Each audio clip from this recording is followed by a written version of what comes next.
Welcome back to my dark corner of this sick world. And I hope you have a strong stomach.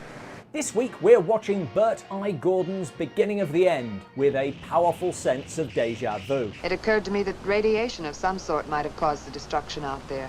Investigating the mysterious destruction of a town, reporter Audrey Ames teams up with scientist Ed Wainwright. I don't understand what good that'll do. The authorities investigated it thoroughly.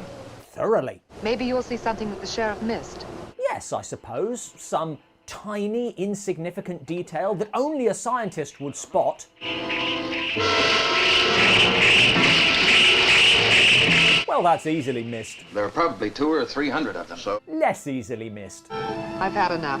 This is a cautionary tale about GM crops. Now tell me, is this thing really a strawberry? yes. They may seem a good way to feed the world starving, Can you eat them? No, not yet. but what do they inevitably lead to?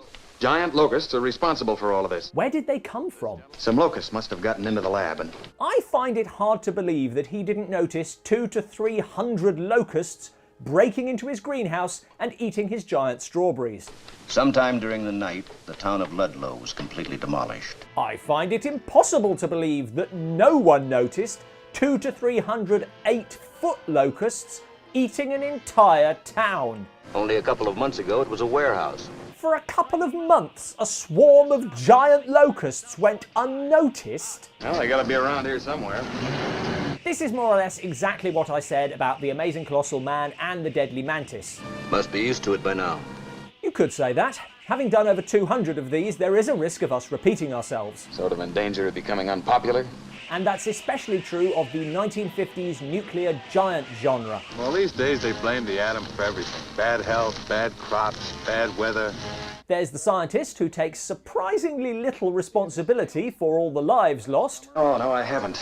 In a way, I feel responsible, Audrey. The obligatory, although in this case slightly baffling, voyeur shot. The dramatic inconsistencies. Before every attack, the locusts send forth this warning in the form of a high-pitched screech. Really? I'm pretty sure that was the girl. It's possible, I suppose. Above all, there's the fact that the army are, as always, helpless against them. As they crawl over miniature sets and slippery postcards.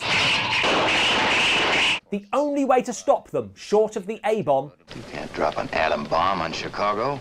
is to figure out the frequency of the locusts' call and use that to lure them to water where they will drown. Now, what's your problem? Similar, in fact, to the swarm. There's one for bees, too. They use... It's a convoluted plan, but it's the only way, and it requires them to catch one of the giants.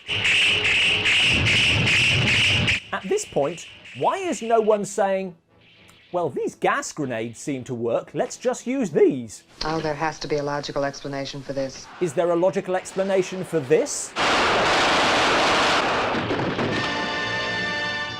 I have to ask, if bullets work, what have the army been using up to this point? I'm a soldier. I know what guns can do. Apparently not.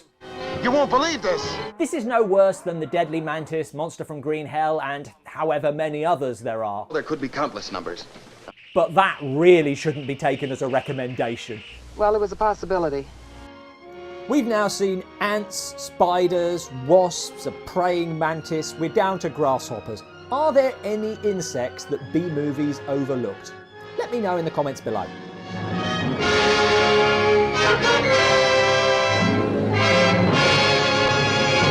All right, men, into the woods.